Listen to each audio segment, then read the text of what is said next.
Magandang araw at welcome po sa Educational Time with Sir Ruel para sa Filipino 10. At sa episode na ito, tatalakayin natin ang mga tauhan ng El Filibusterismo. Para ang aralin, napag-usapan po natin ang kaligirang pangkasaysayan ng El Fili. Ngayon naman, kilalanin natin ang mahalagang tauhan ng nobela. Subalit tandaan, ang mga tauhang ito ay hindi lamang kathang-isip. Sila ay ginamit ni Jose Rizal para kumatawan sa iba't ibang uri ng tao at suliraning umiiral sa lipunan noong panahon ng mga Espanyol. Pinakamahalagang tauhan sa nobela, si Simon. Siya ang mayamang mag-alahas na sa katotohanan, siya pala si Crisostomo Ibarra mula sa Noli Me Tangere. Matapos makaligtas sa kamatayan, siya ay nagbalik sa Pilipinas na may bagong pagkakakilanlan at lihim na layuning pabagsakin ang mapaniil na pamahalaan.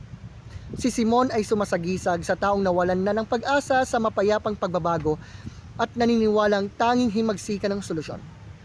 Naroon din si Basilio na anak ni Sisa. Siya ay isang masipag na mag-aaral ng medisina na nangangarap magkaroon ng magandang kinabukasan. Siya ay kumakatawan sa mga edukadong Pilipinong nais umangat sa buhay pero nahaharap sa mga suliranin at kawalang katarungan ng lipunan. Isa pang mahalagang tauhan ay si Isagani, isang makata at idealistang kabataan. Siya ay puno ng magagandang pangarap para sa bayan.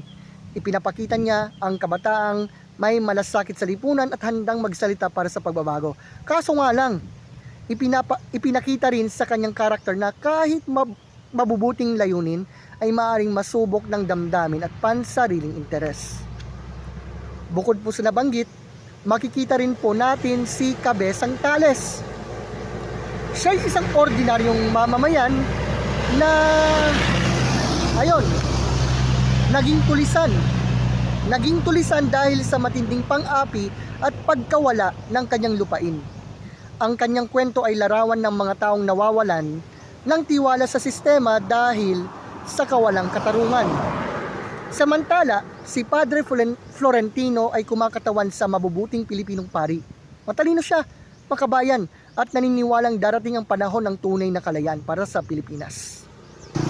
Hindi rin mawawala ang mga tauhang sumisimbolo sa mga suliranin ng lipunan. Nariyan sina Padre Salvi, Padre Camora, at iba pang praileng mapang-abuso na kumakatawan sa maling paggamit ng kapangyarihan. Naroon din si Doña Victorina na nahihiyang maging Pilipino at pilit ginagaya mga Kastila. Siya ay paalala ng mga taong nawawalan ng pagpapahalaga sa sariling pagkakakilanlan. Bakit mahalagang pag-aaralan o ang ibig kong sabihin, bakit mahalagang pag-aralan ang mga tauhang yan? Sapagkat hanggang ngayon, makikita pa rin natin ang kanilang mga katangian sa ating paligid. Alam nyo kasi, let's get a real talk here. May mga Simon na naghangad ng pagbabago. May mga Basilio na nagsisikap sa pag-aaral.